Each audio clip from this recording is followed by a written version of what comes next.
Nous nous retrouvons aujourd'hui pour parler des conséquences du déconfinement sur votre corps et votre niveau physique.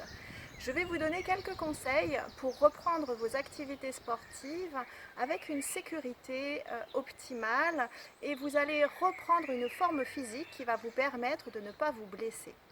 Le gouvernement a autorisé à partir du 22 juin l'ouverture des piscines, des gymnases et vous allez donc pouvoir élargir votre pratique sportive. Dans un premier temps, vérifiez si votre activité physique est bien permise actuellement par le gouvernement. Il y a un guide qui a été mis sur le net, un guide ressources qui vous permet de vérifier si votre activité physique est permise actuellement ou si vous pouvez la remplacer par autre chose qui vous permettrait de ne pas rester sans rien faire. Dans un second temps, je vous conseille d'aller sur le questionnaire mis en ligne gratuitement par Mon Bilan Sport Santé. C'est un auto-questionnaire qui va vous permettre de faire le point sur votre condition physique. En fonction de vos réponses, une fois que vous aurez validé le questionnaire, il vous dira si vous devez consulter ou non votre médecin avant de reprendre une activité physique et s'il vous donne l'accord, ça vous permettra en l'imprimant de le remettre à votre club et ainsi de donner la preuve que vous êtes en bonne santé ou le cas échéant avec certaines petites difficultés ou ayant eu le Covid ou ayant eu des difficultés respiratoires qui pourraient impacter votre entraînement. Le confinement s'est apparenté à de la sédentarité et avec toutes les conséquences inhérentes. En effet, le télétravail vous force à rester assis longtemps, plus de 7 heures par jour, bien souvent. Vous avez supprimé ou diminué vos déplacements actifs. Vous avez une période un peu compliquée psychologiquement avec du stress, un manque de sommeil, etc. Et pour beaucoup, vous avez changé vos habitudes alimentaires en cuisinant un peu plus ou en mangeant du fait maison, mais parfois plus calorique que lorsque l'on mange une petite salade sur le pouce le midi au bureau. De plus, la sédentarité entraîne des problèmes, notamment au niveau de l'appareil locomoteur. Alors l'appareil locomoteur, c'est quoi? C'est tout d'abord les os. Quand on reste assis longtemps et qu'on ne bouge pas, les os ont tendance à se fragiliser. C'est-à-dire qu'il y a une perte de la fixation du calcium et pour des gens, notamment des femmes de plus de 60 ans ou 65 ans ou ayant eu une ménopause précoce, cela peut engendrer une fragilité osseuse et favoriser de l'ostéoporose. Déjà, pour limiter ce risque, qu'est-ce qu'on peut faire? Eh bien, tout d'abord, bouger. La contraction musculaire va favoriser la fixation calcique au niveau des os. Et puis, simplement, vous allez pouvoir, en marchant, en sautillant, en sautant à la corde, en courant, en fonction de votre état physique, reprendre une activité qui va vous permettre de favoriser cette fixation calcique. Le deuxième élément de l'appareil locomoteur impacté par la sédentarité est le muscle, ou sont les muscles de votre corps. En effet, suivant la saisine de l'ANSES qui a été publiée le 1er avril 2020 sur les conséquences du déconfinement, ils nous disent évaluer à peu près à 20%, vous avez bien entendu, 20% de fonte musculaire, notamment sur les membres inférieurs. Donc il va falloir renforcer ces muscles afin de pouvoir reprendre une activité physique sans danger. Car si vous reprenez comme avant le confinement en pensant que vos capacités physiques sont les mêmes, vous risquez de vous blesser. De plus, l'appareil respiratoire, cardiovasculaire ou cardio-respiratoire a lui aussi été impacté par cette sédentarité. Il y a une diminution de l'endurance, il y a une diminution de la résistance physique. Vous avez un déconditionnement physique, un déconditionnement à l'effort qu'il va falloir travailler par des activités d'endurance, type footing, marche longue, vélo, home trainer, enfin ce que vous avez sous la main ou natation quand les piscines seront rouvertes, afin de réhabituer votre corps à fonctionner sur une durée plus longue. Afin d'évaluer les conséquences que nous venons de voir, je vais vous proposer quelques tests simples que vous pouvez réaliser. Donc je vous répète bien qu'en cas de doute, n'hésitez pas à consulter soit votre médecin traitant, soit un médecin du sport afin de faire le point avec lui sur votre reprise et sur vos capacités physiques pour reprendre. Si le médecin l'a validé, il y a quelques tests qui vont vous permettre de vous situer, de vous dire bon, finalement je me suis entretenue, j'ai fait des vidéos sur YouTube ou autre, je ne suis pas restée inactif et donc à mon avis, mon corps, mon état physique de ce jour me permet de reprendre une activité physique sportive sans problème. Alors, le premier des tests est un test d'endurance. Soit vous marchez et vous ne courez pas, donc vous n'avez pas la capacité de courir, et dans ce cas-là, on va parler du test de 6 minutes de marche. C'est un test simple à faire que vous pouvez réaliser avec simplement une montre ou un chronomètre et en mettant des plots afin d'avoir une distance de 70 mètres. Si vous avez une montre avec les indicateurs de distance et de temps, voire de pouls, ça serait encore le mieux. Donc on va vous demander pendant 6 minutes de marcher le plus rapidement possible sans courir. Si vous mettez des plots et sur 70 mètres, vous faites le tour du plot sans vous arrêter et vous repartez. Et à la fin du test, vous comptez le nombre d'allers-retours que vous avez effectués, ce qui vous donne une distance en mètres. Je vous donnerai à la fin de cette vidéo un tableau de référence qui vous permettra, en fonction de votre âge, de vous situer par rapport à ce test de 6 minutes. Si vous êtes un peu plus sportif, vous allez pouvoir calculer ce qu'on appelle la VMA, c'est-à-dire la vitesse maximum aérobie. C'est une vitesse qui va vous permettre de vous situer sur vos capacités actuelles d'endurance. Je ne vous cache pas que lorsqu'il y a un arrêt sportif de plusieurs semaines, la VMA a tendance à fortement diminuer. Pour calculer la VMA de façon simple, les mêmes outils, donc un chronomètre, une montre qui donne les distances, ou alors sur un stade de 400 mètres, vous comptez le nombre de tours que vous allez pouvoir faire. On va vous demander, c'est le test du demi-cooper, du semi-cooper. On va vous demander sur, là aussi, 6 minutes, mais de courir, là c'est courir, de courir le plus vite possible, mais pendant 6 minutes sans vous arrêter.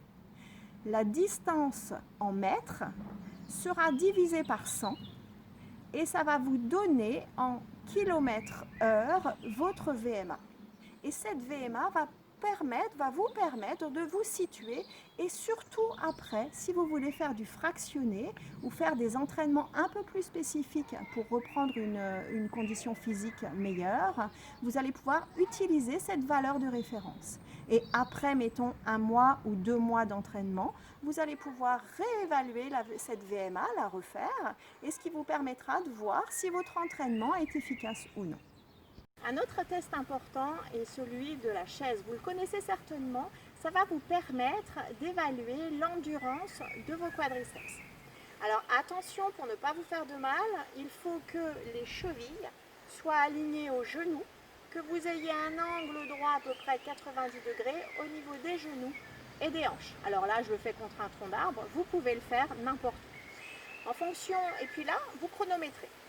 En fonction du temps que vous arrivez à tenir cette position sans bouger, sans vous appuyer fortement sur les cuisses, en faisant bien attention d'avoir les deux pieds pareils, vous allez pouvoir vous situer par rapport à la perte musculaire de vos jambes. Le test précédent, le test de la chaise, si vous vous êtes aperçu que vous aviez perdu au niveau de l'endurance de vos quadriceps, ce qui est important notamment pour les sports où vous avez besoin de vous déplacer rapidement, comme le tennis, comme le badminton, comme même des sports dits de terrain, le foot, le basket, le handball, voire le golf parce que vous avez besoin de marcher beaucoup. Si vos cuisses ont perdu en performance, vous risquez de favoriser les blessures. Alors je vous propose 2 ou 3 exercices simples que vous pouvez faire sans difficulté chez vous ou en milieu naturel pour vous entretenir. Alors le plus simple, c'est quand vous êtes assis, Eh bien tout simplement de tendre la jambe au maximum en remontant la pointe de pied sans décoller la cuisse de la chaise et vous tenez cette position 1 minute, 2 minutes sans relâcher. Vous allez sentir votre quadriceps travailler et ça va commencer à travailler en endurance. Un deuxième exercice plus dynamique et où là vous pouvez travailler et du musculaire au niveau membres inférieurs, donc regagner un peu de puissance, mais aussi travailler votre cardio, donc faire monter votre cœur un peu en nombre, en vitesse de pulsation. Il est simple, vous vous mettez à peu près à 1 pied d'écart d'une chaise. Et là, vous allez chercher à vous asseoir, puis à vous relever de façon répétée. Nombre entre 10 et 20 répétitions. Si vous faites des répétitions rapides, vous allez sentir que votre cœur va accélérer. Ce qu'il faut bien faire attention, c'est de pousser les fesses à l'arrière pour aller chercher la chaise. Vous pouvez également tendre vos bras, ce qui va permettre aussi de travailler vos fessiers, votre dos et l'arrière de vos cuisses. Je vous le fais voir, donc on s'abaisse et on remonte. On le fait plusieurs fois, on peut souffler en remontant et inspirer. Et on souffle. Et vous relâchez. Donc ça, 15-20 fois. Si vous voulez compléter cet exercice, c'est l'exercice du chevalier servant. Là aussi, exercice simple, soit en dynamique, donc ça peut être assez rapide, soit en maintenue de position, et là vous travaillez l'endurance de vos cuisses. Donc vous emmenez vos pieds sur une ligne et vous allez chercher à poser le genou au sol et à remonter. Ce qu'il faut bien faire attention, c'est à rester bien droit, le genou, la hanche, les épaules, l'oreille, tout doit être aligné. On peut tenir cette position ou alors monter et descendre. Là, nous avons vu des exercices pour les quadriceps. Nous allons voir quelques exercices simples qui sont importants pour tout ce qu'on appelle le tonus postural et le maintien de votre tronc. Dans beaucoup de sports, vous avez besoin d'avoir des muscles suffisamment endurants, parce que c'est des muscles de la posture, pour tenir votre tronc et ne pas compenser, notamment au niveau des abdominaux, du dos et des fessiers. Donc voici 3-4 exercices que vous pouvez enchaîner sous forme de routine. C'est-à-dire que vous prenez un tapis et vous allez pouvoir faire chaque exercice en les enchaînant, et chaque routine, donc chaque série d'exercices, vous le faites 3 ou 4 fois avec 1 minute de repos entre chaque série.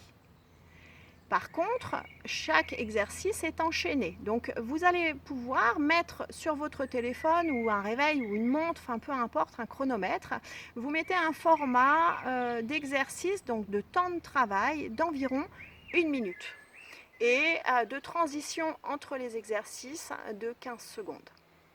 Le premier exercice important qui va vous faire travailler arrière des cuisses, fessiers et lombaires, et voir les dorsales si vous montez bien, est l'exercice du pont. Classique.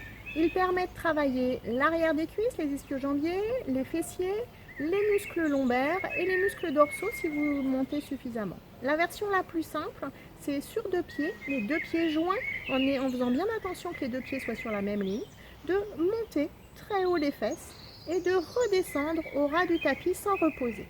Le ventre doit être rentré et plus rien ne bouge si ce n'est le bassin qui monte et qui descend. La version un peu plus difficile est celle sur un pied. Donc vous pouvez faire la même chose en montant, en étant en appui sur un pied. Donc la durée de l'exercice, 1 minute. En 1 minute, vous faites plusieurs répétitions. Ou alors, vous voulez travailler l'endurance et dans ce cas-là, sur 1 minute, vous tenez la position en faisant bien attention d'avaler le ventre, de serrer les fessiers, de serrer les genoux et vous maintenez pendant 1 minute. Autre volet important du renforcement est le gainage. Le gainage, c'est quoi? Ça veut dire maintenir une position sans bouger. Avec 4 exercices, vous allez pouvoir renforcer tout votre tronc. Le format est là aussi, si vous le pouvez, de tenir la position 1 minute et de prendre 15-20 secondes pour le changement de position. Et chaque position, donc les 4 positions, sont à répéter 3 fois avec 1 minute de repos entre chaque série. L'exercice est un exercice de renforcement des muscles de côté du tronc. Donc il y a le carré des lombes, il y a les abducteurs de hanche et le grand dorsal qui est un muscle important, notamment si vous faites des sports de raquettes. Alors, il est simple, ça c'est le niveau le plus facile, le niveau débutant, c'est les genoux fléchis et vous allez chercher à décoller le bassin en restant appuyé sur votre coude, en faisant attention de ne pas monter l'épaule à l'oreille. Et là, cette position, vous avalez le ventre, vous tenez 1 minute ou 30 secondes ou 45 secondes en fonction de vos capacités. La deuxième version pour cet exercice, si vous avez des problèmes d'épaule notamment, vous pouvez vous allonger complètement, tendre vos deux jambes et vous allez chercher à décoller vos deux jambes tendues du sol et même de mettre la main sur la hanche, de tenir cette position. Vous allez travailler le côté, mais là, le côté qui est sur le dessus, à ce niveau-là. La plus connue, mais la plus difficile à tenir, est celle en appui sur le coude, les deux jambes tendues, et vous allez chercher à tenir la position en soulevant le bassin, en avalant le ventre. Attention de bien rester les épaules parallèles au bassin. Pour ce renforcement des muscles de côté, on va travailler maintenant les muscles qui sont devant. Donc les grands droits, les abdominaux profonds, le transverse, dans cette position de gainage. Alors, la plus facile. Vous vous mettez sur les genoux, sur les coudes et vous allez chercher à tenir cette position en restant bien dans l'axe, bien droit et surtout en avalant le ventre au maximum. Essayez de ne pas pousser le ventre vers le bas, mais au contraire de le tirer vers le haut et de creuser sous les côtes. Là, dans cette position, vous maintenez 30 secondes, 45 secondes ou 1 minute. La version un peu plus compliquée, c'est je tends mes jambes et je me fais le même exercice. Attention de ne pas être les fesses trop hautes ou trop basses ou être dos rond au maximum, mais de bien être aligné en planche. La version encore un peu plus compliquée, c'est je décolle les jambes. Pour compléter ce gainage, et si vous en avez besoin, vous pouvez travailler vos bras, vos membres supérieurs. Donc là, je vous fais voir en version facile, contre un tronc d'arbre ou contre un mur, c'est la même chose. Si vous voulez renforcer plus, travailler plus en force vos muscles, vous allez diminuer la hauteur d'appui. Ce qui veut dire que vous pouvez le faire par exemple sur une table basse ou sur un canapé ou sur un pouf ou alors au sol. Le premier exercice est simple et va travailler plutôt les triceps, donc l'arrière des bras. Ce qui est important lorsque vous avez des sports de raquettes ou des sports de lancer de ballon ou des sports nécessitant un travail des membres supérieurs. Donc le premier exercice, vous allez fléchir les coudes et retendre. Il est important que les coudes restent parallèles, c'est-à-dire que vous voyez que je n'écarte pas mes coudes, mais que je descends mes coudes et je retends. Vous n'êtes pas obligé de claquer les coudes en position finale, donc je descends et je remonte. Une quinzaine, une vingtaine, une trentaine de répétitions et vous allez travailler vos triceps. Un exercice plus classique, et notamment lorsqu'il est au sol, on l'appelle les pompes. Là, vous allez travailler tout le devant de votre tronc, mais aussi les pectoraux, les biceps et les muscles au niveau de vos bras. Donc, vous cherchez à rapprocher les épaules des mains et vous remontez. Attention à votre tronc de bien rester aligné. Vous ne devez pas bouger au niveau du bassin au risque de vous faire mal au dos. Le volet important pour vous entretenir est la souplesse. Car si vous n'avez pas bougé ou bougé différemment de d'habitude, vos tendons, vos articulations se sont peut-être enraidis. Et il va falloir regagner une certaine mobilité au niveau de toutes vos articulations. Je vais vous faire voir quelques exercices, les principaux, afin de garder ou de réavoir une certaine souplesse pour éviter tout ce qui est claquage, déchirure, tendinite. Il est important de garder cette souplesse articulaire. Un premier exercice classique pour étirer plutôt vos mollets, notamment si vous avez des sports, alors du footing bien sûr, mais aussi de la marche, tous les sports où vous vous déplacez rapidement, où vos membres inférieurs sont sollicités. Donc il est simple, vous vous mettez en appui, ça peut être contre un mur, ça peut être sur une chaise, ça peut être peu importe l'appui. Vous faites par contre bien attention d'avoir le talon arrière au sol et surtout le pied bien dans l'axe, le genou tendu. Le principe des assouplissements ou des étirements est de tenir la position entre 30 secondes, 1 minute, et ceci en ressentant une tension, mais de ne pas aller jusqu'à une douleur vive. Là, dans cet exercice, vous allez sentir tirer votre mollet. À faire bien sûr des deux côtés. Un exercice important où vous allez travailler, vous allez réétirer toutes les chaînes postérieures de vos jambes ainsi que votre dos et vos épaules est assez simple à faire. Il suffit de poser les mains comme là sur un rebord de chaise ou sur une étagère, sur un rebord de cheminée, un rebord de canapé en fonction des hauteurs et vous allez partir les jambes écartées de la largeur de bassin. Dans cette position, vous allez en soufflant chercher à pousser les fesses à l'arrière, les genoux tendus et à creuser au maximum votre dos. Pareil, en étant en appui, vous tenez cette position 30 secondes ou 1 minute. Vous allez sentir tirer l'arrière de vos jambes ainsi que votre dos et vos épaules si vous en avez besoin. Un autre muscle important à étirer est le quadriceps et le psoas, les muscles qui sont devant la cuisse et devant la hanche. C'est des muscles qui sont souvent sollicités et c'est des zones qui sont souvent raides, notamment lorsque vous êtes un peu trop cambré. Dans une position simple, là je vous le fais voir assis, parce que pour moi c'est la position peut-être la plus sécurisante pour votre dos. Il suffit de vous asseoir à califourchon sur la chaise, d'attraper votre cheville et de chercher à pousser le genou au maximum vers l'arrière. Le fait d'être la hanche fléchie protège votre dos. Je sais que beaucoup de gens le font debout, comme ça. Mais attention dans ce cas-là à votre dos.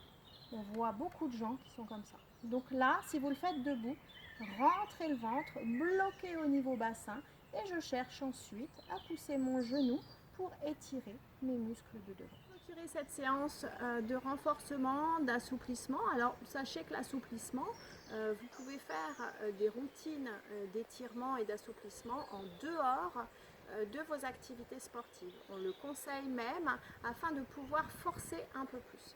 Si ces exercices d'assouplissement font suite à une séance d'endurance, de footing, de tennis, etc., dans ce cas-là, ne les faites pas tout de suite après le sport. Prenez votre douche, faites-la un petit peu à distance et surtout ne tirez pas trop pour ne pas occasionner de lésions musculaires. Donc, dernier exercice de retour au calme, voire de travail de respiration, et notamment si vous avez été impacté par le Covid, vous pouvez très bien avoir encore des séquelles respiratoires. Il va falloir travailler ce qu'on appelle l'ampliation thoracique et le mouvement du transverse. Un exercice simple, vous allez chercher à inspirer en montant les bras, en gonflant le ventre, et souffler en relâchant les bras et en rentrant. J'inspire, je monte au maximum, ce qui me permet d'étirer mon dos, d'étirer mes bras et de souffler en relâchant. C'est également un exercice d'échauffement intéressant que l'on verra dans une prochaine vidéo avec Benjamin sur l'importance de l'échauffement, surtout en cette période de post-Covid. Voilà, j'en ai fini avec ces conseils. J'espère qu'ils vous serviront pour reprendre votre activité sportive dans de bonnes conditions et en toute sécurité. Merci, à bientôt.